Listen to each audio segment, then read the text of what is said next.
What's going on, everybody? It's Tom. And it's Jamie. Welcome to the Chronicles of Podcast. The Chronicles of Bloodstock 2024. Hi, happy to be here. My name is Jean-Paul Gaster, and I play drums in the rock band Clutch.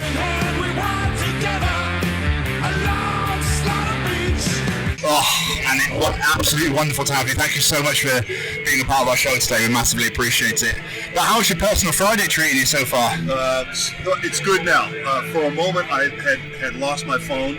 Oh, no way! Yeah, but I found it. Oh, good. It wasn't like another pocket or anything, was it? No, it was actually on the fairground, on the festival grounds. One of the guys it ended up in Lost and Found, believe it or not. Oh, okay. Yeah, so it's all good now. Oh, dude. I would almost rather lose my passport than my phone. I don't want to go home. I'll stay here.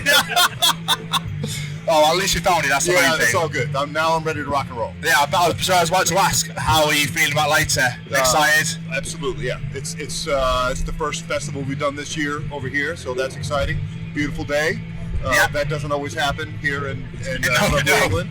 So it's going to be great. Very much looking forward to it. I think we look at the sun and go, what is that? Yeah. What's it doing here? We don't get this. There's a redhead. Just melt immediately. But obviously, you've been around for a while, so obviously your back cat is massive. Yep.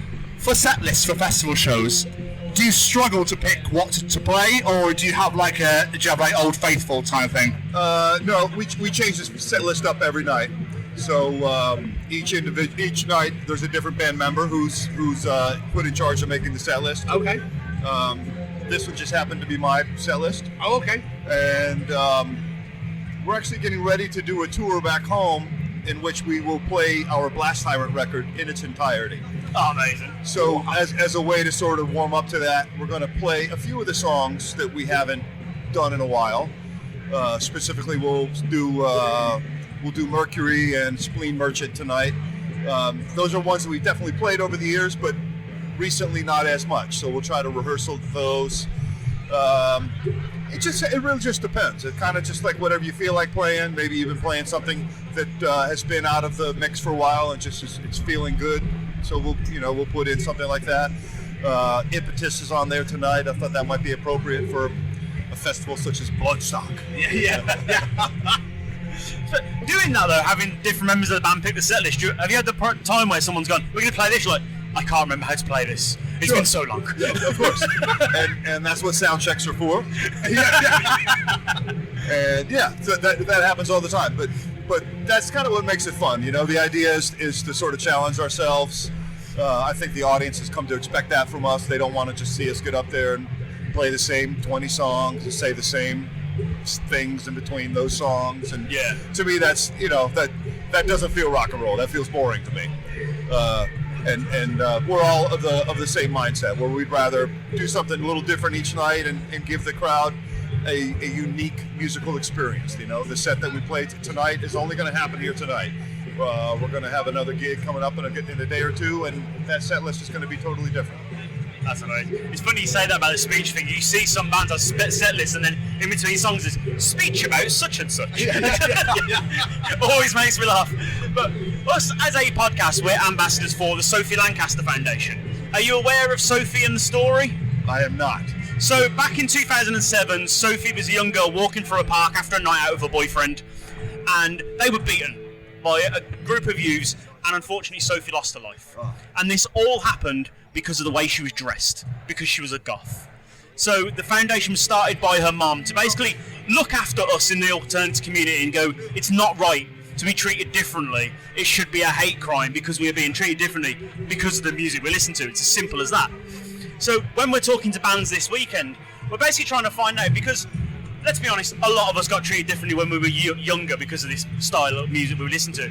But is this something you still experience today, where you might get a side eye, a funny look in the bank, or whatever it may be, just because you've got long hair, tattoos? Is this something you've still experienced today? Sure. Yeah, I think that's kind of just goes hand in hand with what we do. Myself as a musician, other folks as music fans, we dedicate ourselves to this music, and maybe we get some tattoos along the way, or maybe we dress a little differently than other people do at the office. But in the end, you know, I think the great thing about we'll call them rock and roll fans because it's too difficult to say, you know.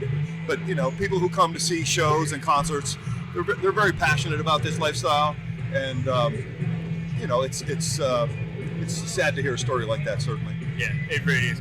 But obviously, when we were growing up, and 2007, what happened to Sophie, 2024 is a very different world. It's a whole different landscape.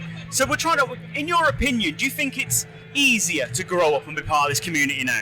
Or still work to do, do you reckon? No, I think there's still work to do. I'm just speaking from the situation back home. You know, as much progress that gets made, there are still, you know, groups that are very concerned about what other people are doing. And I don't really understand that part of it.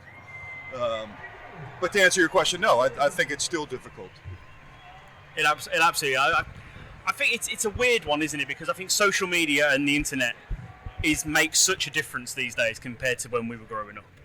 Because you're just open to everyone.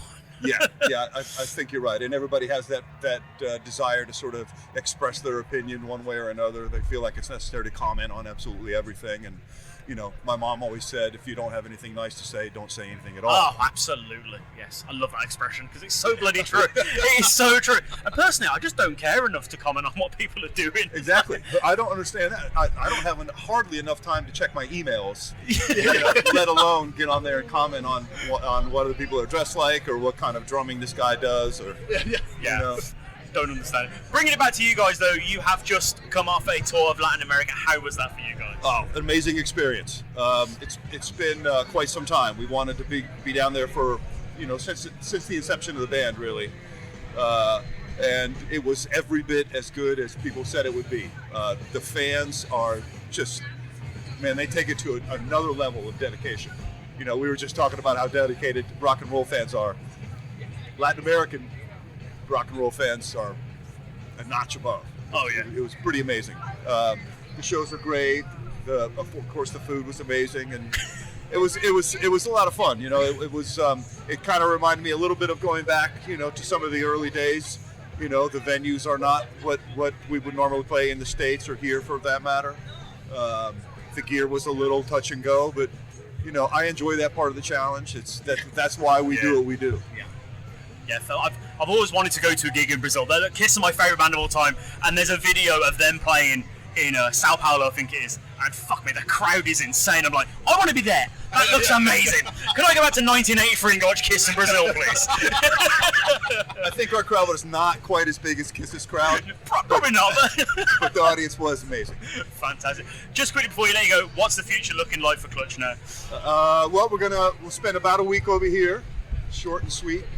And then we'll go back home, and we're gonna co-headline with a band called Rival Sons. Ah, yes. Oh, yes. And so that will be the tour in which we'll be playing the Blast Tyrant record in its entirety. Amazing. So that'll be fun. That's something we haven't actually done before. And you know, after all this talk about me saying how we're gonna change the set list every night, we're actually gonna play the same song. You're gonna get to the toilet. Oh, can we change it again? What, again? This one again? But we did that last night.